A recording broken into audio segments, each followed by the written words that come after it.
Avui coneixereu, doncs, aquest pla de màrqueting del nostre país, Catalunya. Un pla que dona resposta als reptes d'un model turístic que ja quedaven reflectits en les Directrius Nacionals de Turisme 2020.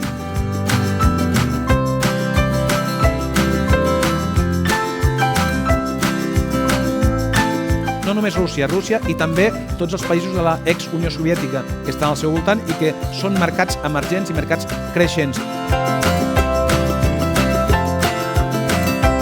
I de treballar de forma molt més conjunta, amb una visió molt més de fidelització, de proximitat, que no pas purament en l'àmbit de captació.